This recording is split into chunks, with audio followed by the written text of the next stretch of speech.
Joshua 11, the Lord gives Israel rest. When Jabin king of Hazor heard of what Joshua had done, he sent to Jobab king of Madon, to the king of Shimron, to the king of Akshaph, and to the kings who were in the northern hill country, in the Arabah south of Chinneroth, in the lowland, and in Naphoth Dor on the west.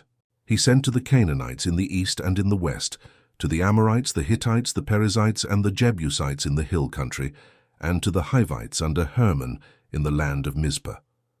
They came out with all their armies, a great horde, in number like the sand that is on the seashore, with very many horses and chariots. All these kings joined their forces, and came and encamped together at the waters of Merom to fight against Israel. The Lord said to Joshua, "Do not be afraid of them, for tomorrow at this time I will give over all of them, slain to Israel. You shall hamstring their horses and burn their chariots with fire." So Joshua and all the people of war with him came against them suddenly by the waters of Merom and fell upon them. The Lord gave them into the hand of Israel, who struck them and chased them as far as Great Sidon and Misrephoth-maim, and eastward as far as the valley of Mizpeh. They struck them until none remained. Joshua did to them just as the Lord said. He hamstrung their horses and burned their chariots with fire. Joshua turned back at that time and captured Hazor and struck its king with the sword, for Hazor formerly was the head of all those kingdoms. They struck every person in it with the edge of the sword, devoting them to destruction, and burned Hazor with fire.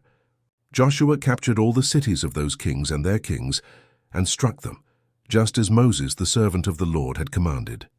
But Israel did not burn any of the cities that stood on mounds except Hazor alone.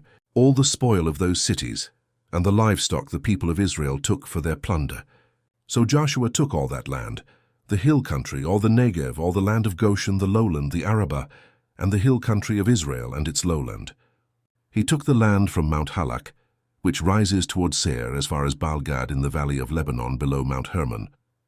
He captured all their kings and struck them and put them to death. Joshua made war a long time with all those kings.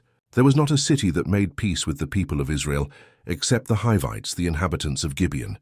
All were taken in battle, for it was the Lord's doing to harden their hearts, that they should come against Israel in battle, so that they might be devoted to destruction. Joshua cut off the Anakim from the hill country, from Hebron, from Debir, from Anab, and from all the hill country of Judah and Israel. Joshua destroyed them utterly with their cities. There was none of the Anakim left in the land of the people of Israel. Only in Gaza, in Gath, and in Ashdod did some remain. So Joshua took the whole land, according to all that the Lord had spoken to Moses. And Joshua gave it for an inheritance to Israel, according to their tribal allotments.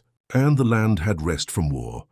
Next comes Joshua 12, where the kings defeated by Israel are listed and remembered.